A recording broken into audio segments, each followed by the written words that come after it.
que por favor nos ubiquemos en el libro de Génesis, capítulo número 42.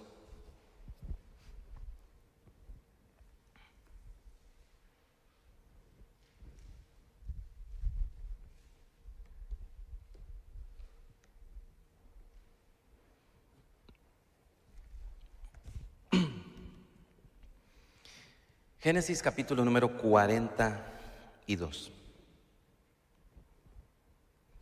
Bien, voy a retomar el día de hoy un poquito de lo que hemos estado compartiendo domingos atrás. Nos hemos acercado al libro de Génesis como un libro de espiritualidad. Es un libro que tiene entre sus páginas una serie de lecciones, de enseñanzas, de verdades que están allí, escritas, mostradas, para que nuestras vidas se ajusten a la voluntad de Dios, para que nosotros podamos entender quién es nuestro Señor y también nuestro peregrinar en Él. Hay en Génesis una serie de verdades que nos acercan a Dios, que tienen que ver con la espiritualidad. Y recordemos algunas de esas cosas, nada más para mencionarlas. Hemos hablado de que Génesis nos muestra a Dios como el creador de todas las cosas. Y si Él es el creador y nosotros somos sus criaturas, somos creados, por lo tanto, entonces, nosotros hemos de acudir a Él como nuestro creador y de darle la honra y la gloria debida a su nombre. Hemos dicho que el Señor también ha creado un ambiente bueno, creó un ambiente bueno, puso al hombre en un ambiente bueno y le dio mandamientos, mas el hombre traspasó la voluntad de Dios, lamentablemente permitió la entrada del pecado en la creación, en el círculo de la creación, y la creación, por lo tanto, se ha visto afectada por ello. Por la entrada del pecado, entonces, suceden una serie de barbaridades, una serie de situaciones que son lamentables, que son dolorosas. Encontramos en Génesis capítulo número 4, entonces, uno de los primeros actos más belicosos de la historia, y es cuando Caín le da muerte a su hermano Abel. Y recordemos, lo más doloroso de esta situación, o quizás uno de los puntos más fuertes, es que Dios le da la oportunidad a Caín de retornar del camino que tiene en su mente, pero lamentablemente Caín no atiende esta invitación de desistir de su planteamiento mental y sigue adelante, comete el acto del homicidio de su hermano. Y esto se conoce como un fratricidio. Entonces, Caín le da muerte a Abel. Lamentablemente, esto nos muestra a nosotros que uno de los problemas más grandes que hay en la sociedad humana es justamente la hostilidad los unos hacia los otros. Esas son algunas de las cosas que hemos compartido en el libro de Génesis, solamente para recordar algunas de estas verdades. El día de hoy quiero que nos acerquemos al capítulo número 42 del libro de Génesis, en este planteamiento de estudiar o de ver historias de vida que transforman nuestra vida, para estudiar algunos personajes de la Escritura y ver a través de este acercamiento a estos personajes algunas verdades que pueden ayudarnos en la transformación de vida hacia nosotros mismos. En Génesis capítulo número 42, nosotros encontramos aquel relato en el cual los hijos de Jacob descienden a Egipto para buscar alimento porque hay una gran hambruna en toda la tierra.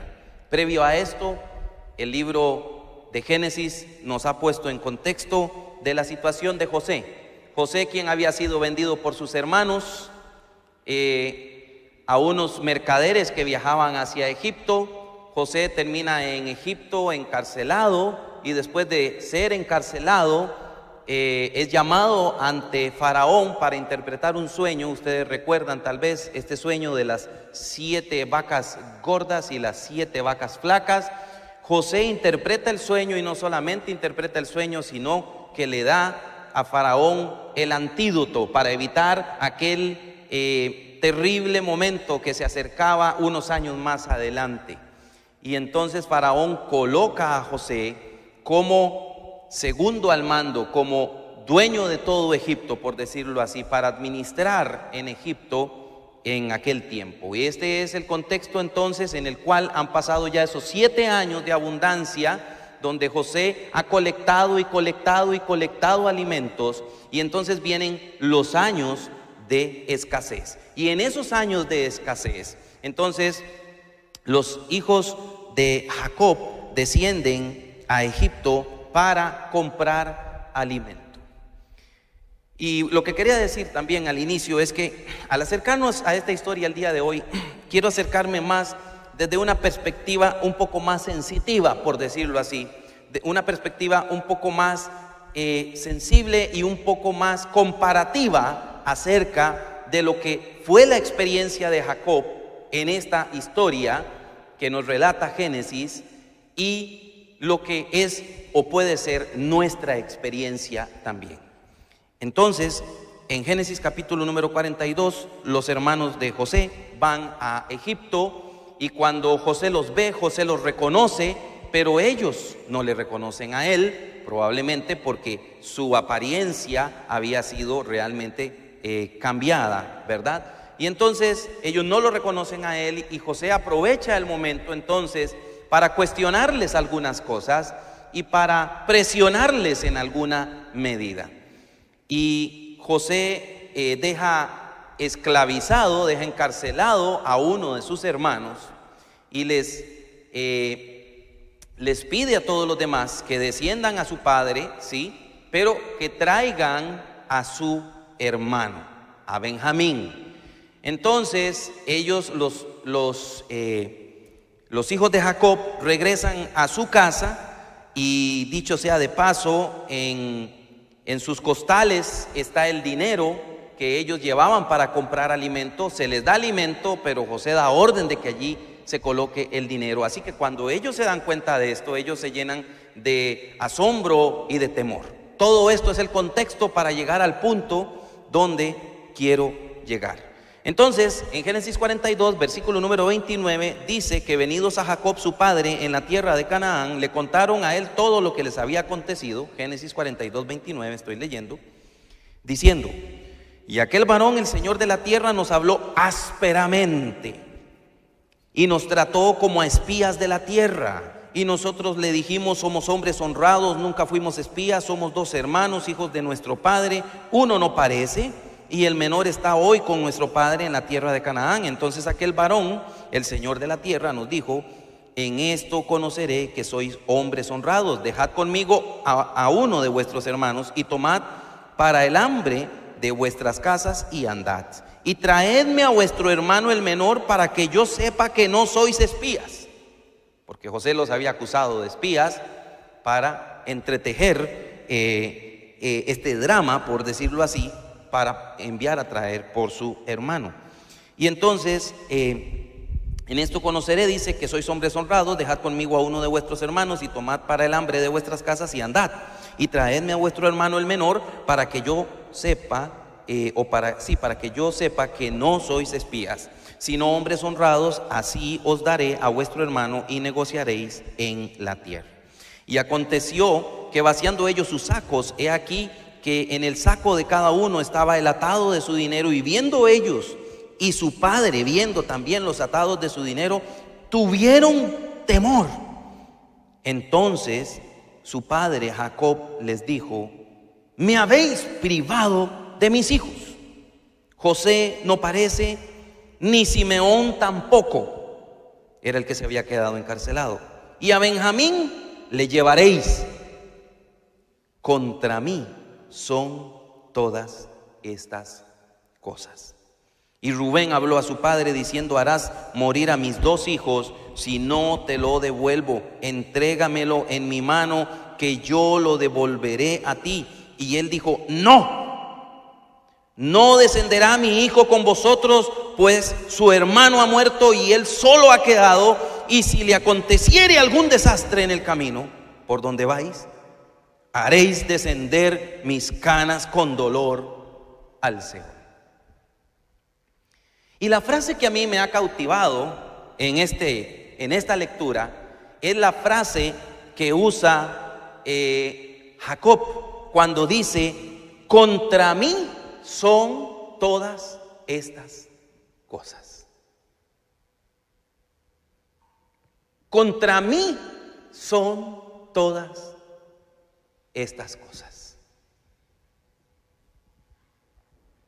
Un equivalente de esta frase podría ser: qué salado que soy yo, qué desgracia, todo me sale mal. Yo no sé ni para qué nací, porque solamente para sufrir. Son equivalentes de esta frase, probablemente, de Jacob. Contra mí son todas estas cosas. Esa frase me ha llamado a mí fuertemente la atención para pensar en esa expectativa de vida, en esa expectativa en la cual algunas personas viven temerosas de lo que hay hacia el futuro de sus días. Por eso he titulado esta reflexión: no temas el camino que tienes por delante. No temas el camino que tienes por delante. Jacob dice: contra mí son todas estas cosas. ¿Y cuáles cosas? ¿Qué había en la experiencia? ¿Qué le había pasado a Jacob? ¿Qué le había sucedido a Jacob? Jacob había perdido a su hijo consentido tiempo atrás.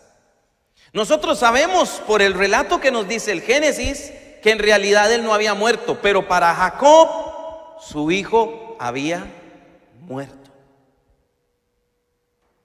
Y era su hijo consentido, ¿sí o no? Eso nos dice el relato.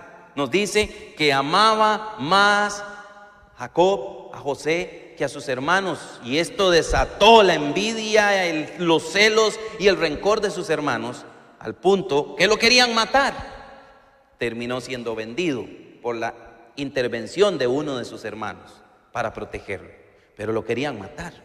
Lo cierto es que Jacob perdió a su hijo consentido. Génesis 37, 34 al 35. Quiero leer estos versículos que dicen así: entonces Jacob rasgó sus vestidos y puso cilicio sobre sus lomos y guardó luto por muchos días.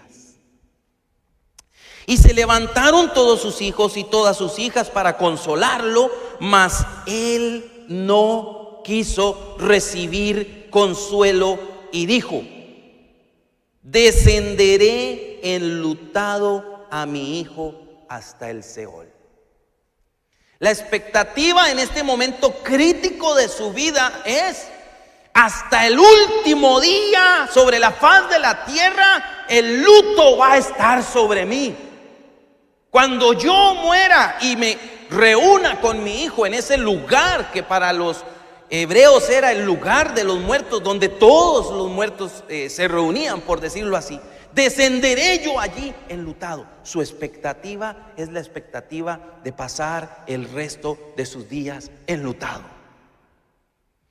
Dice que él guardó el luto o estuvo de luto por muchos días. Por muchos días. Las prácticas de luto incluían desgarrarse la túnica, desgarrar sus vestidos. Nada más imaginémonos ese cuadro en el momento que él recibe la noticia de la pérdida de su hijo. Él rasga sus vestidos, se va a buscar un poco de polvo y de ceniza y lo coloca sobre su cabeza, sobre sus lomos. Era parte de las prácticas de ellos.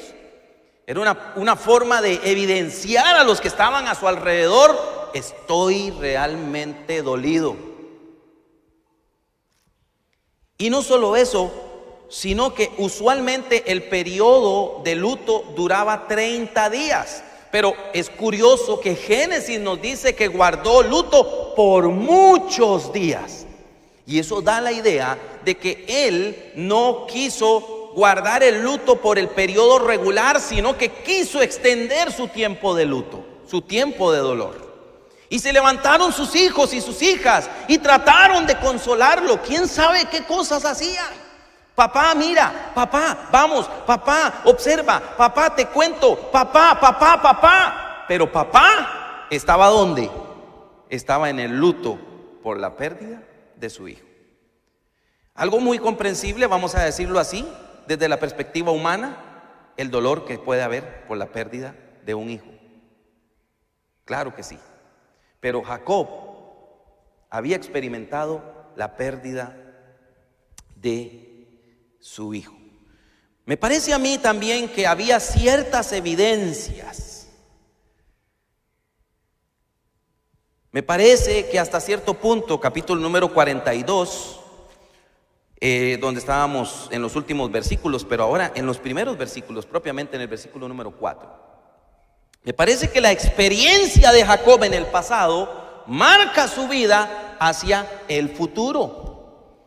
Vean ustedes en el capítulo 42, versículo número 4, mas Jacob, cuando envió a sus hijos a Egipto, no envió a Benjamín, hermano de José, con sus hermanos, porque dijo: no sea que le acontezca algún desastre. Y me parece que entonces Jacob entra en esa dimensión de querer controlar todos los aspectos de la vida, de poner sellos de seguridad para controlar todos los aspectos de la vida, para no volver a enfrentarse al dolor desgarrador de perder a uno de sus hijos. En este caso, al otro de los menores, o al otro de sus hijos amados. Y esto es interesante, mi hermana y mi hermano, porque vean ustedes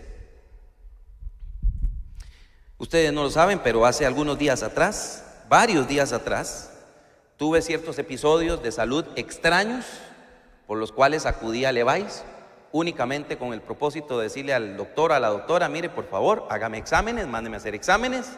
Pero la doctora que me atendió, escuchando lo que yo tenía, me dijo: señor, esos son síntomas de COVID. Entonces me mandó a hacer la prueba del COVID. Así que me pusieron allá en un lugar separado, ¿verdad? Como si fuera un leproso, lo cual es totalmente entendible en esta época de pandemia, ¿verdad? Y me hicieron la prueba del COVID. Entonces allá me pusieron, luego me llamó un doctor, todo enchaquetado, todo protegido, obviamente es lo que procede. Me llamó y me pasó a un cuarto que es exclusivamente una habitación, exclusivamente para ello. Entré a la habitación y el médico me dijo: bueno, mire, esto se va a hacer así, así, así, le puede provocar esto y esto. Me dice, usted me dice en qué momento estamos listos para hacerle la prueba. Yo le dije: doctor, dele camino. Y entonces el doctor introdujo el hisopo ese que le introducen a uno por acá, lo llegó hasta el fondo. Yo sentí feo, ¿verdad? Sentí un poquillo feo, jaló el hisopo, tranquilidad, lo colocó por el otro orificio de la nariz, me hizo la prueba, sacó el hisopo y me dijo: muy bien, en cualquier momento le llaman y taca. Bueno, pasaron 2-3 días y me llamaron y me dijeron que gracias a Dios pues no tenía COVID. Pero lo cierto es que la primera experiencia que tuve con el examen del COVID fue una experiencia relativamente sencilla. ¿Y por qué digo la primera? Porque en estos días atrás, por razones de prudencia y de prevención, no porque tuviese yo ningún tipo de síntoma de nada, pero por una cierta situación ahí, acudí nuevamente a la clínica a que me volvieran a hacer el examen. Fui todo valiente porque la primera experiencia había sido gentil y maravillosa. Me pasaron otra vez a la habitación y el médico me hizo todas las preguntas y taca. Y yo le dije: doctor, mire, la verdad es que yo vengo únicamente por un tema de prevención, por esto y lo otro, y taca. Entonces el doctor pues me hizo la prueba. Permítanme un segundo. Gracias, preciosa mía. Te quiero. Lo cierto es que días atrás me volvieron a hacer la prueba. Y me pasan al lugar, y cuando el médico introdujo el hisopo, yo sentí que aquello llegó hasta el cerebro, hermanos. Y cuando lo llegó hasta el fondo, me hicieron los oídos así, placa, placa, placa, placa. Y yo dije, ¿qué es esta cosa tan extraña?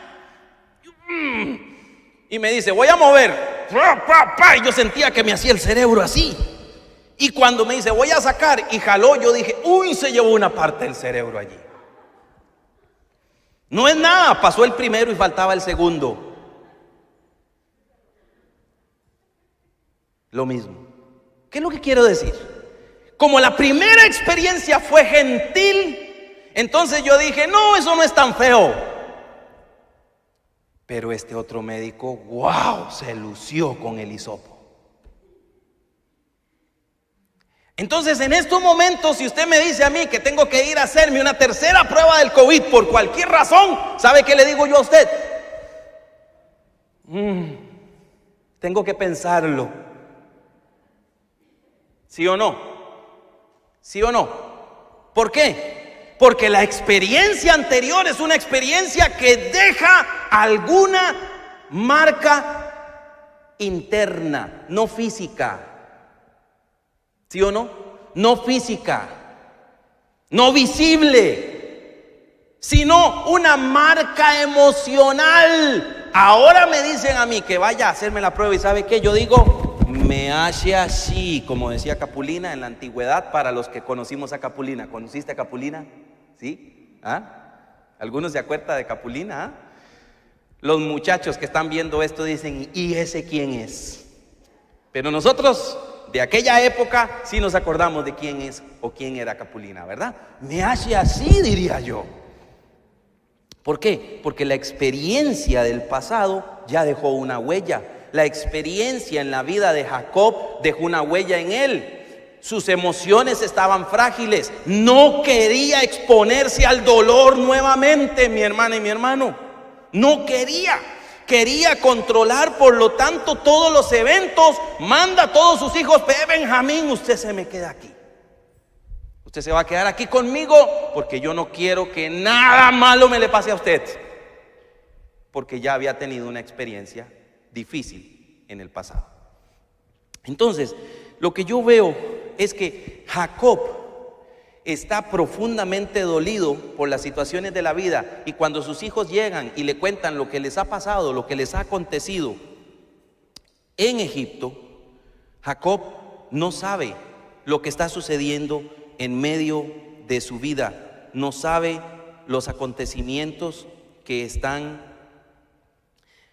pasando. Tengo una lámina aquí que tal vez voy a obviar, no presentarla, pero que habla del temor que se había apoderado de Jacob. Se había apoderado el temor de su vida. Y hay varias evidencias. Puedo colocarla un momentito para que la vean ustedes. La suma de la frustración o de las frustraciones de su vida.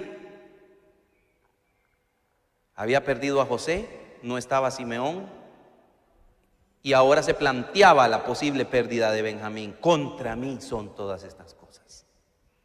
La negación de Jacob a exponerse a la pérdida. De ninguna forma voy a dejar ir a Benjamín. Pero estaba ya el otro encarcelado, y era la única forma de liberarlo. Pero no lo voy a dejar ir. Pasó un tiempo, se les acabó el alimento, y entonces el tiempo lo ayudó a recapacitar, y por fin soltó a Benjamín. ¿Me explico? Pero la sombra del temor se puede ver allí. También el descargo de la responsabilidad en sus hijos. En el capítulo 43, versículo número 6. Ya puse la lámina, alarguémonos un poquito. Y donde él dice a sus hijos, dijo entonces Israel, dice: ¿por qué me hicisteis tanto mal declarando al varón que teníais otro hermano? Vosotros sois los culpables de mi mal. Es lo que está diciendo. ¿Y sabe usted que es característico cuando una persona está experimentando momentos de angustia? Esa persona suele buscar algún culpable y señalarlo alrededor.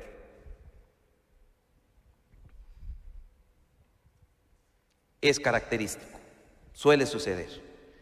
Una expectativa acerca del mal, capítulo 43, versículo 14, y el Dios omnipotente os dé misericordia delante de aquel varón y os suelte al otro vuestro hermano y a este Benjamín, perdón. Y vean lo que dice: y si he de ser privado de mis hijos, séalo. Ya hay una expectativa de enfrentarse al mal, a lo malo. Hay otras cosas que puedo señalar, y nada más para compartirles una más que no está aquí en las láminas, pero quiero invitarle a que vaya al capítulo número 47. Cuando José introduce a su padre ante Faraón, cuando ya Jacob, toda su familia están en Egipto nuevamente. Capítulo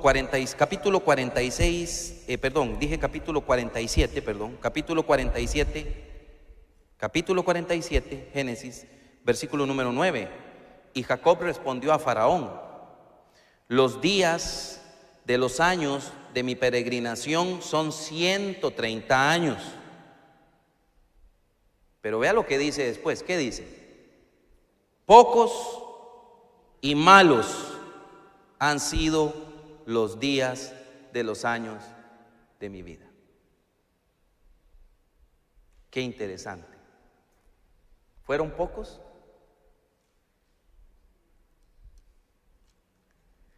Sí había experimentado cosas bastante difíciles, Jacob. Claro que sí.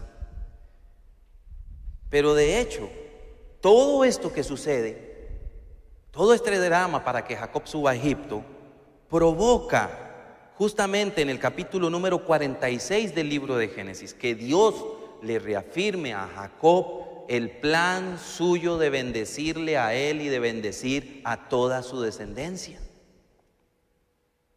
¿Y saben qué es lo que pasa? Jacob no sabe lo que Dios está haciendo. Jacob no lo sabe cuando pierde a su primer hijo, cuando su otro hijo queda ya encarcelado, cuando le piden que se lleve al otro. Jacob no sabe lo que Dios está construyendo, pero Dios estaba construyendo un futuro para él y para toda su descendencia. Y eso nos muestra a nosotros la divina providencia, la providencia de nuestro Dios.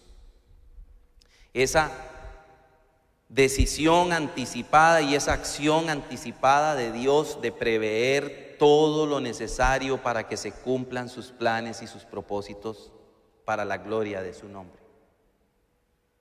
Y nosotros tenemos que entender que los planes y los propósitos de Dios son más grandes que cualquiera de nosotros. Son más grandes que mi propia historia. Sí, Él tiene planes maravillosos para mi vida, pero yo no soy el centro del mundo. Los planes de Dios tienen una visión más amplia, un impacto más amplio, y el Señor va a cumplir sus planes y sus propósitos para la gloria de su nombre.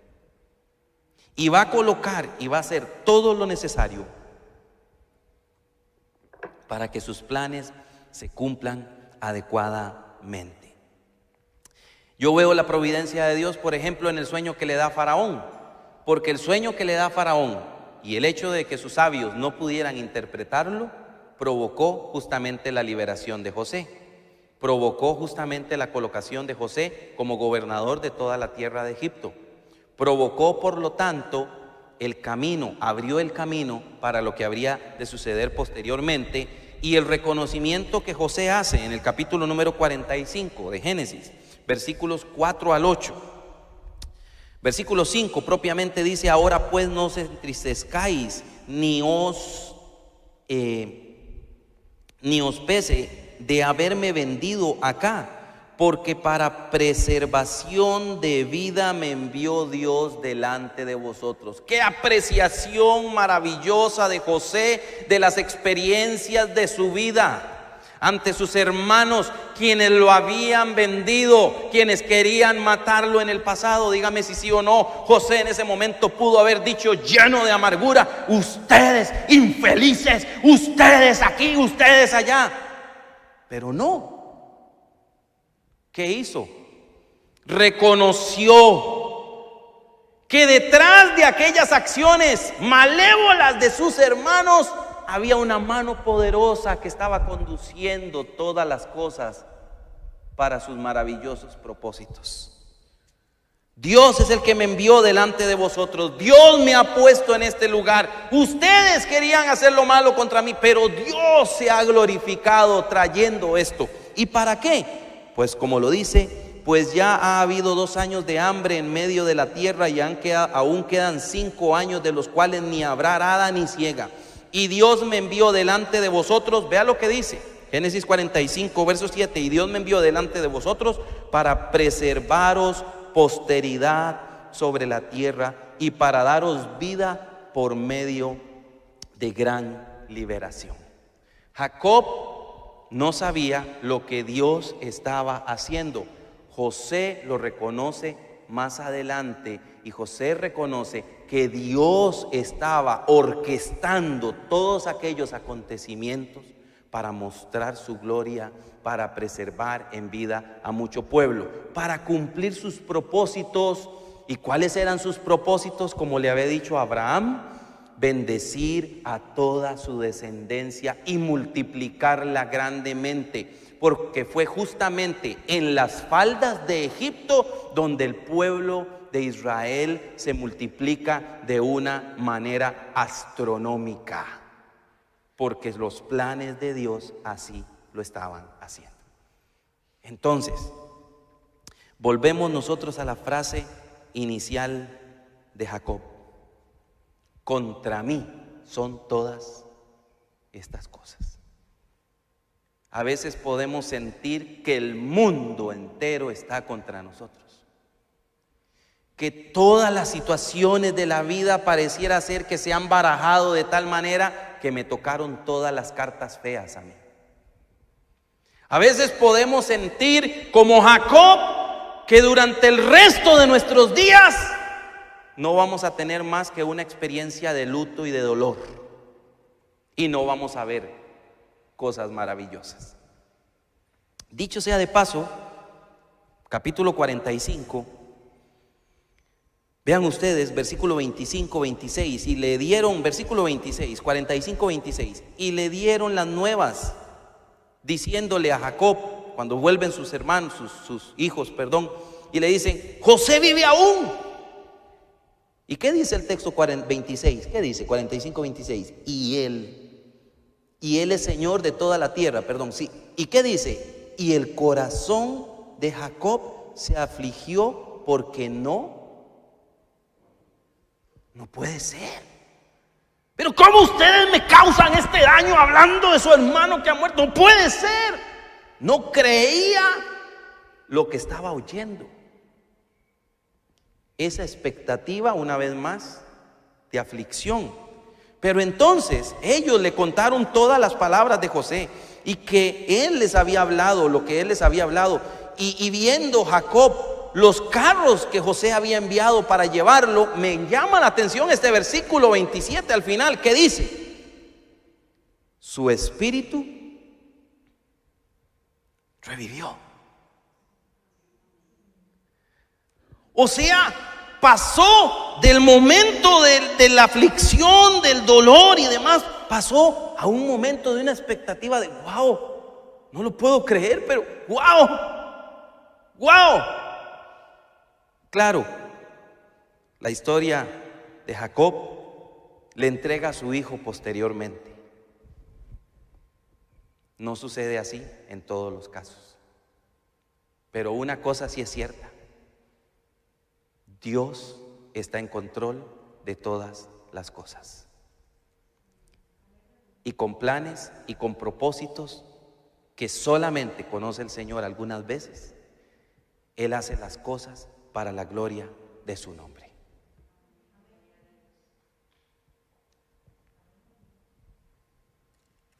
Así que Contra mí son todas esas cosas, dijo Jacob, pero Dios le mostró a Jacob que él estaba construyendo algo maravilloso para su descendencia.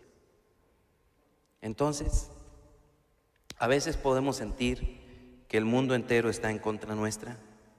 A veces podemos sentir que todas las cosas que nos suceden, incluso que le suceden a mis hijos, que le sucede a mis padres, que le sucede a mi familia, es como si algo, como si una maldición estuviera encima nuestro. A veces podemos sentirlo así. Pero Dios, el soberano de todo el universo, tiene control absoluto de todas las cosas. Y Él sabe por qué, aunque a veces yo no lo entiendo.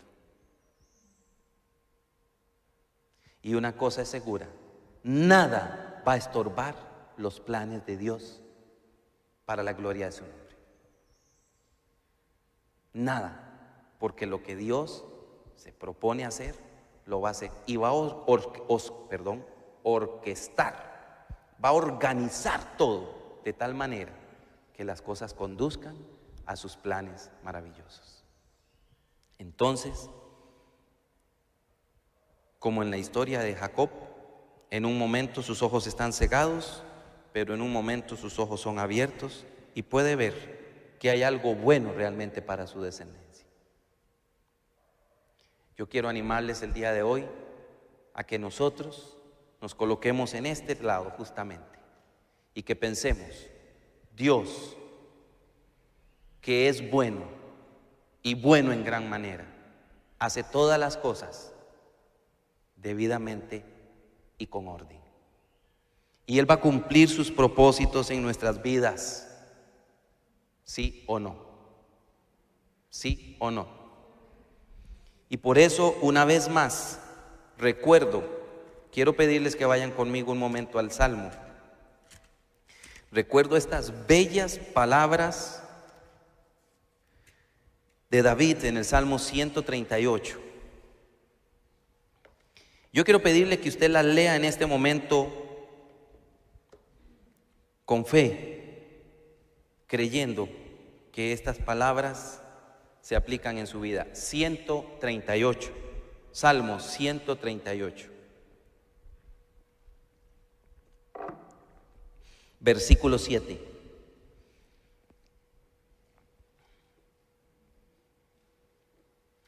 Y versículo 8. Y con esta lectura vamos a terminar hoy. ¿Está conmigo allí? Usted que está aquí, incluso usted que está en su casa, hermana y hermano, le invito, póngase en pie. Salmo 138. Le invito, póngase en pie. Versículo 7. 138, verso 7, dice así. Lea conmigo usted esta porción, por favor. Lea conmigo, diga: si anduviere yo en medio de la angustia, tú me vivificarás. Contra la ira de mis enemigos extenderás tu mano y me salvará tu diestra. Jehová cumplirá su propósito en mí. Tu misericordia, oh Jehová, es para siempre. No desampares la obra de tus manos. Cierre sus ojos un momento, vamos a orar. Dios del cielo,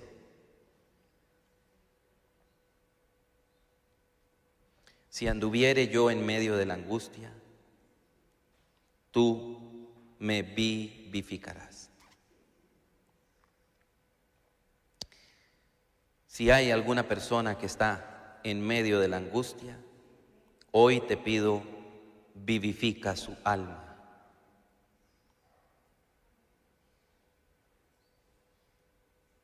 Que su espíritu se vuelva a sentir vivo.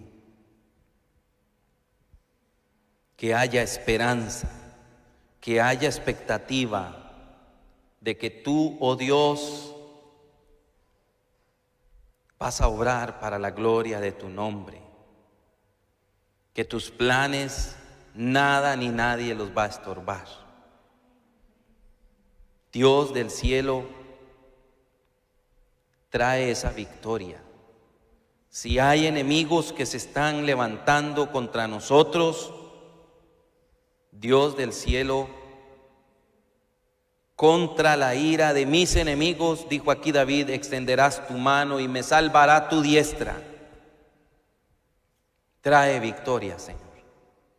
Sean estos enemigos físicos, humanos o espirituales. Tu victoria en todo momento.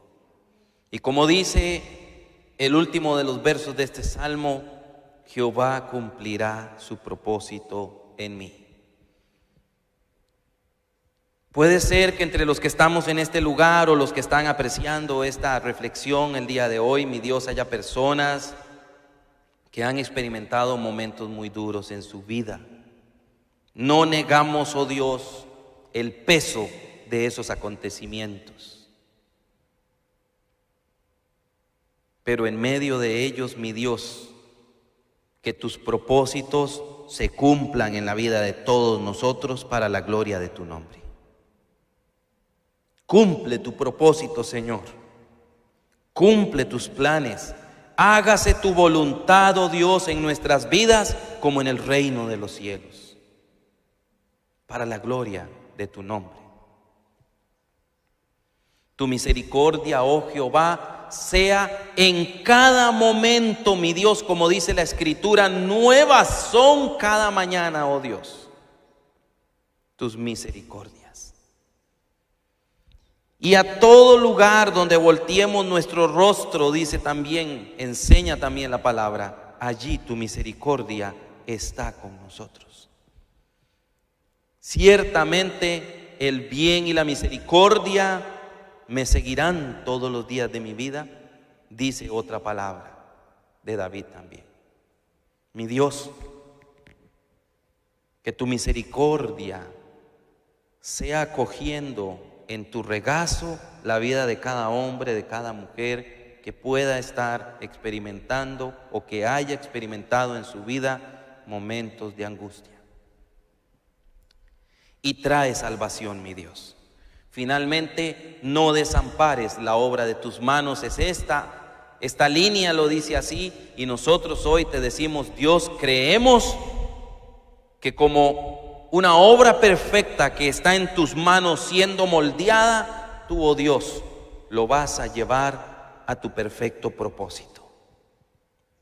Así que bendice y consuela, fortalece, levanta el espíritu de todo aquel que pueda estar experimentando, sintiendo que todas las cosas están en su contra. Puede ser en este momento o puede ser incluso a lo largo de toda su vida.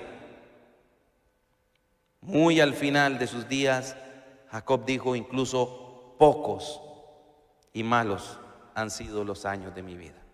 No, Señor, nosotros queremos volver a ver hacia atrás y queremos reconocer, aunque quizás ha habido momentos de angustia, ciertamente en todo tiempo, Señor, tu mano poderosa nos ha sostenido. Y podemos decir, hasta aquí nos ha ayudado el Señor. Hasta aquí nos has traído, oh Dios. Y nos llevarás hasta donde tú quieras llevarnos, porque tú, el Todopoderoso y el Soberano, harás tu perfecta voluntad. Bendice a mis hermanas, a mis hermanos que están siendo probados en este tiempo. Porque hay algunos que están siendo probados. Por favor, tu consuelo, tu gracia, tu fortaleza, como lo dice este texto, tu vivificación en la vida de cada uno de ellos. En el nombre de Jesús. Amén y amén. Dios los bendiga, mis hermanas y mis hermanos. Que el Señor fortalezca sus vidas grandemente y que en medio de toda aflicción y en medio de toda adversidad podamos reconocer que Dios, el soberano, lleva las cosas a buen término para la gloria de su nombre. Podemos despedirnos, podemos saludarnos y nos vemos próximamente para los que aprecian la transmisión el próximo domingo. Saludos para todos.